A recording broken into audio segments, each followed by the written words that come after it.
Hello दोस्तों, स्वागत है आपका दृष्टि आईएएस के इंडेप्थ प्रोग्राम में। मैं हूं केवल आपके सामने। भारत सरकार के संस्कृति मंत्रालय ने अभी हाल ही में गांधी पीस प्राइज यानी कि गांधी शांति पुरस्कार की घोषणा कर दी है और वर्ष 2021 के लिए यह पुरस्कार मिला है गीता प्रेस गोरखपुर को। गीता प्रेस गोरखपुर अपने आप में बहुत ही जाना माना प्रकाशन है और यह दुनिया का सबसे बड़ा प्रकाशन है धार्मिक पुस्तकों को प्रकाशित करने के मामले में। न सिर्फ भारत में बल्कि पूरी दुनिया में सबसे बड़ा प्रकाशन है और इसको 100 वर्ष पूरे हो चुके हैं, यानी कि गीता प्रेस अपने अस्तित्व में 100 वर्ष से भी ज्यादा समय से बना हुआ है। तो इसी के बारे में हम जानेंगे, गीता प्रेस के बारे में और गांधी शांति पुरस्कार के बारे में विस्तार से। और इसी से जुड़ी हमारी यही खबर है कि जो घोषणा हुई है Gita press to receive Gandhi peace prize a brief history of publishing house, और साथ साथ में इस प्राइज के बारे में भी हम जानेंगे आखिर क्या है वो प्राइज। अब देखिए, चर्चा में क्यों है, आपको पता ही है। चर्चा में इसलिए है क्योंकि यह पुरस्कार अभी घोषित हुआ है संस्कृति मंत्रालय भारत सरकार के द्वारा। उसके बाद बात आती है कि यह पुरस्कार गांधी शांति पुरस्कार आखिर है क्या। इसको हम विस्तार से समझेंगे कि इस पुरस्कार को किसे दिया जाता है, कब से शुरू हुआ, उसके अलावा इसे देने के लिए क्या ध्यान रखा जाता है, किन बातों को ध्यान रखा जाता है।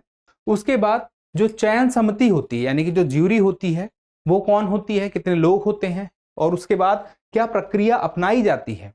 इसके बाद हम देखेंगे अभी तक किन्हें किन्हें मिला है, और उसके बाद हम देखेंगे गीता प्रेस गोरखपुर का क्या इतिहास रहा है, क्यों यह अस्तित्व में आया और किस तरह से वो आज यहाँ पर मौजूद है और उसकी क्या उपलब्धि रही, और अंत में एक अभ्यास प्रश्न। तो चलिए, एक तरफ से सबसे पहले चर्चा में क्यों है, आपको जैसे कि मैंने आपसे बताई था, जो महात्मा गांधी हैं उनके शांति एवं सामाजिक सद्भाव के जो आदर्श हैं उसको बढ़ावा देने वाले लोगों को यह पुरस्कार दिया जाता है। कुछ इस तरह का यह पुरस्कार देखने में होता है। अब आप देखिए, यहां पे गांधीवादी आदर्शों को ही बढ़ावा देने पर मिलेगा, ये किसी अन्य आदर्श को नहीं। जो गांधी के आदर्श थे, सत्य था, अहिंसा था, इसी तरह से जो भी थे। अब आगे देखिए, गांधी शांति पुरस्कार की स्थापना कब हुई? वर्ष 1995 में। और यह जो पुरस्कार 1995 में देना शुरू किया गया, यह क्यों 1995 में? 125वीं जयंती थी महात्मा गांधी की वर्ष 1995 में। और इसमें क्या क्या दिया जाता है? 1 करोड़ रुपए नगद राशि दी जाती है। इसके अलावा प्रशस्ति पत्र वगैरह भी दिया जाता है। अब ये 1 करोड़ रुपए नगद राशि अभी चर्चा में बनी हुई है क्योंकि जो गीता प्रेस गोरखपुर है उसने यह राशि स्वीकार करने से मना कर दिया है। हालांकि गीता प्रेस कोई भी प्रकार का सम्मान आज तक जब से वह स्थापित हुई है कभी उसने कोई सम्मान नहीं ग्रहण किया है, लेकिन पहली बार है जो यह गांधी शांति पुरस्कार सम्मान तो ग्रहण करने के लिए राजी हो गई है, लेकिन उसने कहा है कि पुरस्कार राशि धनराशि नहीं लेगी। तो आखिर इस धनराशि का क्या होगा, यह भी अपने आप में देखने वाली बात है, इसको भी हम देखेंगे। और यह पुरस्कार भारत के राष्ट्रपति द्वारा दिया जाता है। अब यह पुरस्कार किसे दिया जाएगा? याद रखिएगा, जो अहिंसा तथा जो गांधी के जितने भी आदर्श हैं उनके माध्यम से सामाजिक, आर्थिक या राजनीतिक, या तो समाज में या अर्थव्यवस्था में या राजनीति में किसी भी प्रकार का बदलाव लेकर आता है गांधीवादी तरीके से, उसे ही यह पुरस्कार मिलेगा। और ना सिर्फ व्यक्ति को मिलेगा बल्कि किसी संस्था को भी मिल सकता है। और किससे मिल सकता है, किस बात का उसमें ध्यान रखा जाता है? ध्यान यह रखा जाता है कि राष्ट्रीयता आड़े नहीं आती है। इसका मतलब यह हुआ कि भेदभाव नहीं होगा, सिर्फ भारत के व्यक्ति को नहीं मिलेगा बल्कि भारत के बाहर के भी व्यक्ति को मिलेगा। किसी भी नस्ल के व्यक्ति को मिल सकता है, किसी भी भाषा के व्यक्ति को, किसी भी लिंग को, किसी भी, सॉरी यहाँ पे गलत दिखा, जाति को, किसी भी पंथ को, किसी भी प्रकार से इसमें भेदभाव नहीं होगा। अब आगे बात आती है चयन समिति की। इस चयन समिति में 5 लोग होते हैं। भारत के प्रधानमंत्री होते हैं, उसके बाद प्रधानमंत्री के बाद होते हैं सर्वोच्च न्यायालय के मुख्य न्यायाधीश, उसके बाद संसद के अध्यक्ष, यानी कि लोकसभा के अध्यक्ष। उसके अलावा देखिएगा यहां पे एक आते हैं विपक्ष के नेता। लोकसभा में जो विपक्ष के नेता होंगे उन्हें इस तरह से कितने हो गए? 1, 2, 3 और 4, पांचवा कोई एक विद्वान होगा। इस तरह से 5 सदस्य होते हैं। प्रधानमंत्री, सर्वोच्च न्यायालय का मुख्य न्यायाधीश यानी कि सीजेआई, उसके बाद संसद का अध्यक्ष, विपक्ष का नेता और विद्वान यानी कि लोकसभा का अध्यक्ष। अब इन्हीं के द्वारा तय होता है कि किसे दिया जाएगा और ये पांचों मिलकर तय करेंगे। सबकी सहमति होगी कि हाँ इस व्यक्ति को दिया जाएगा या इस संस्था को दिया जाएगा या तो संयुक्त रूप से एक से ज्यादा लोगों को दिया जाएगा। सबसे पहले क्या होता है, प्रस्ताव कोई देता है कि कोई अगर ये चाहता है कि इसे दिया जाए, इस व्यक्ति को यह पुरस्कार दिया जाए, तो अपनी तरफ से प्रस्ताव भेजेगा। प्रस्ताव कौन भेज सकता है? देखिए, हर कोई प्रस्ताव नहीं भेज सकता है, जैसे मैं नहीं भेज सकता हूं। उसके लिए कुछ लोग हैं, जैसे कि या तो जो चयन समिति के ही लोग हैं, इनके द्वारा, जो पूर्व में जो चयन समिति के कुछ लोग थे, सदस्य थे, पहले के सदस्य थे, उनके द्वारा अगर प्रस्ताव दिया जाए। कोई यह पुरस्कार प्राप्त कर चुका है, गांधी शांति पुरस्कार पहले प्राप्त कर चुका है, वह अपनी तरफ से प्रस्ताव दे।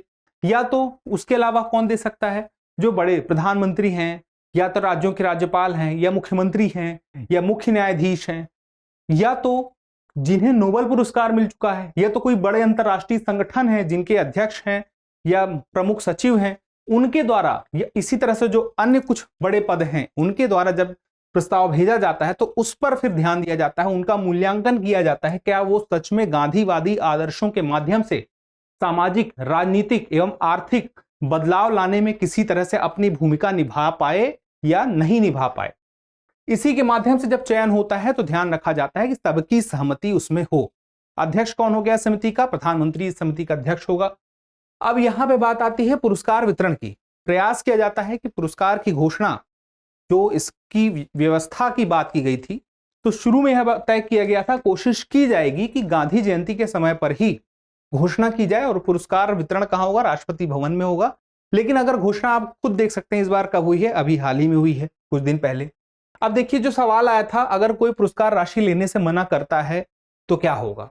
जैसे कि गीता प्रेस गोरखपुर ने आज तक कभी भी किसी से कोई सम्मान, कोई पुरस्कार नहीं प्राप्त किया, यानी कि उसे मिला भी तो उसने ग्रहण नहीं किया, उसने लेने से इनकार कर दिया।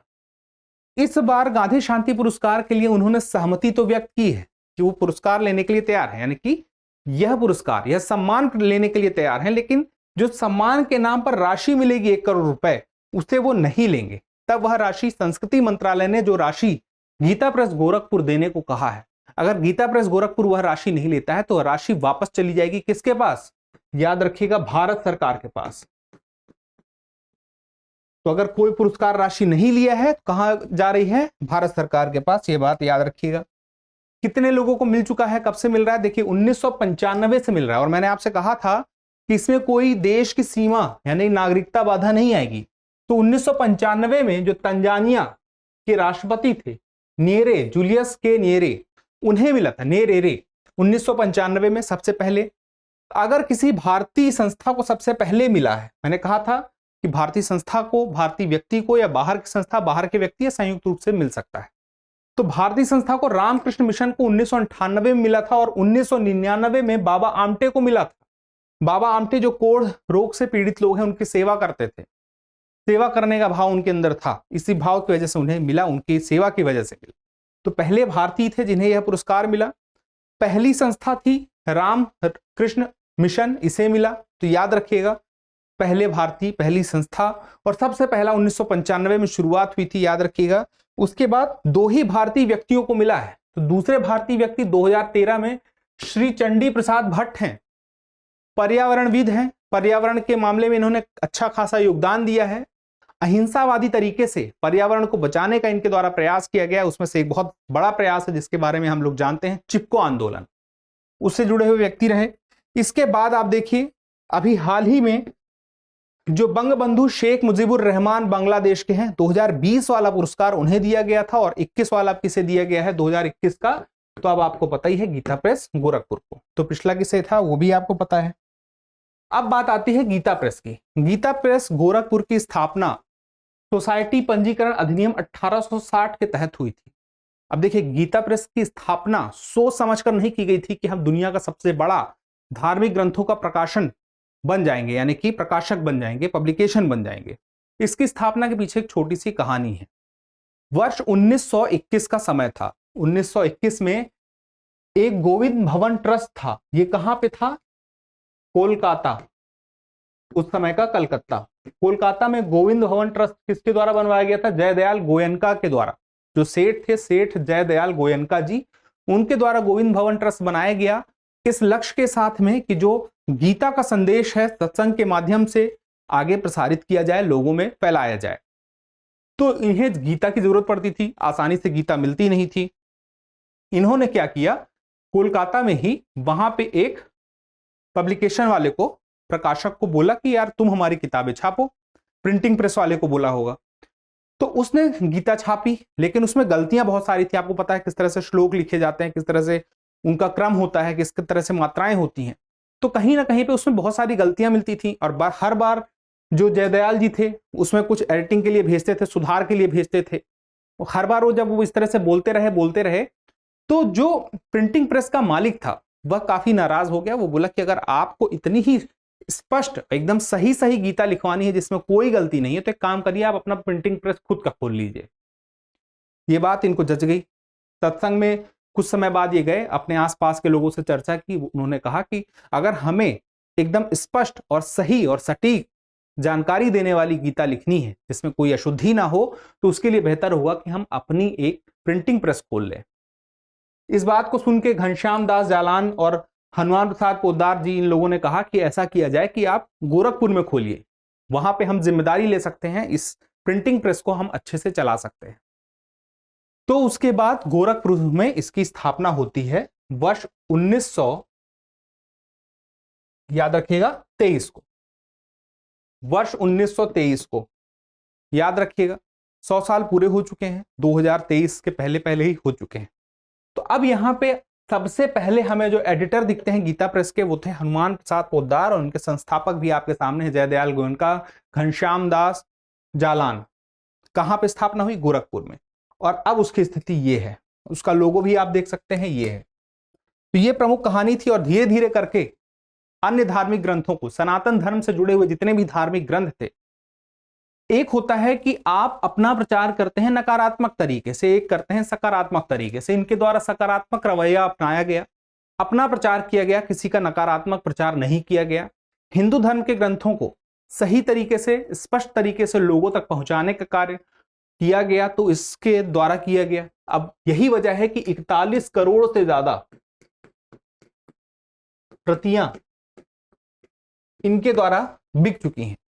41 करोड़ में से सबसे ज्यादा प्रतियां तो देखिए 16.21 करोड़ की तो श्रीमद् भगवद गीता की इनके द्वारा बेची जा चुकी हैं। तुलसीदास का साहित्य जो है, तुलसीदास से जुड़ी हुई जितनी किताबें हैं, 11.73 करोड़ किताबें, प्रतियां बेची जा चुकी हैं।